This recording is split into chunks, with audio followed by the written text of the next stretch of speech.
L'univers a une histoire. Alors c'est sûr, au début, il n'y avait personne pour l'écrire, mais l'univers aujourd'hui n'a rien à voir avec l'univers d'il y a 13 milliards d'années.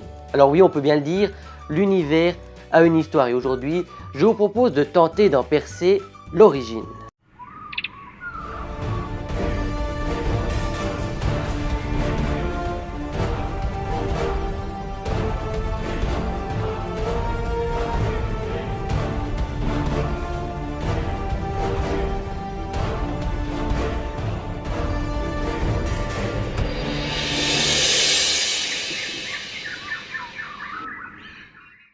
En observant notre univers, les astronomes ont remarqué que les corps qui le composent, que ce soit les planètes, les étoiles et les galaxies, s'éloignent les uns des autres et ce, de plus en plus vite.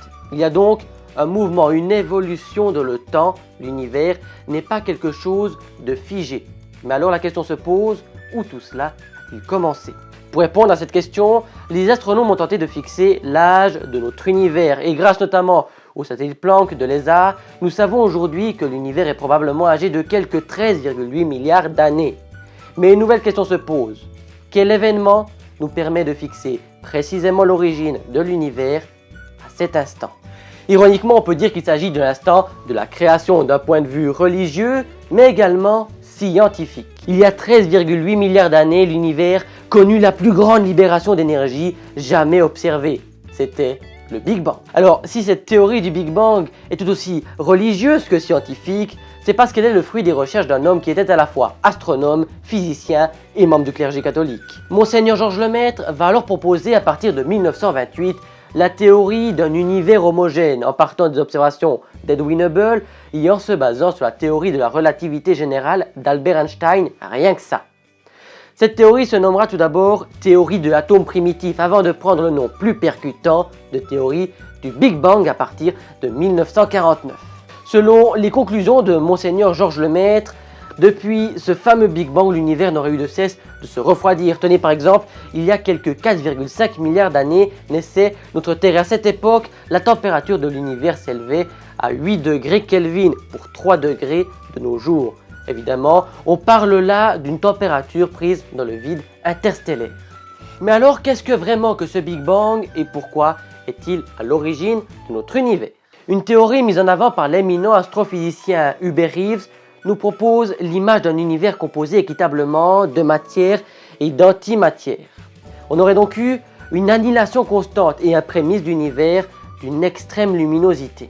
Tout bascula à l'instant où la matière prit le dessus sur l'antimatière. On en ignore encore les raisons exactes, mais les faits sont là. À un moment donné, il suffit d'un infime surplus de matière pour changer la face de l'univers du tout au tout. Ce fut le Big Bang. Et dès lors, l'univers n'a jamais cessé de s'assombrir. Alors, la question légitime que l'on se pose maintenant, c'est peut-on observer l'instant T du Big Bang, l'origine de tout?